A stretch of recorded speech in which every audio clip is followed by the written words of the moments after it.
রাত তখন প্রায় 11টা। গ্রামের শেষ প্রান্তে পুরনো একটা দোতলা বাড়ি, যেটা সবাই মজুমদারের পুরনো বাড়ি বলে চিনত। বাড়িটা এখন ফাঁকা, কেউ সেখানে থাকতো না বহু বছর ধরে। লোকজন বলতো ওখানে নাকি রাতের বেলা ছায়া দেখা যায়, দেয়ালে হেঁটে চলা এক নারী যার মুখ কেউ কখনো দেখতে পায় না।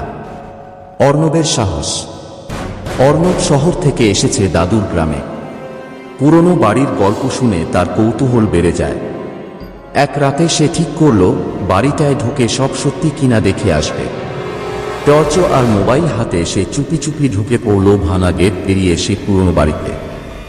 বাড়ির ভেতরে ঢুকতেই অদ্ভুত একটা ঠান্ডা লাগলো গায়ে।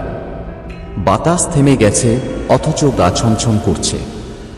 হঠাৎ টর্চ নিভে গেল। অর্ণব মোবাইলের আলো জ্বালাতে গিয়েই শুনল দেয়ালের পাশ থেকে কার যেন কাঁদার মতো আওয়াজ আসছে। ধীরে ধীরে ঘুরে দাঁড়াতেই সে দেখল ছায়া। দেয়ালে হেঁটে যাচ্ছে এক নারী, কিন্তু সে মাটিতে নেই, দেয়ালের ওপরেই চলছে। তার পা নেই, শুধু কালো কাপড়ে ঢাকা শরীর আর ঝুলে থাকা ভিজা চুল। তুমি কে? অর্ণব কাঁপা গলায় বলল।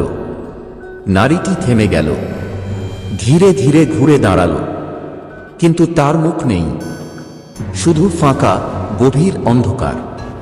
শেষ দৃশ্য। পরদিন সকালে গ্রামের লোকজন খুঁজে পেল অর্ণবকে পুরনো বাড়ির সামনের মাঠে পড়ে আছে। সে কিছুই মনে করতে পারছিল না, শুধু একটা কথা বলেই যাচ্ছিল বারবার, ছায়া। ও দেয়ালে হেঁটে আসে,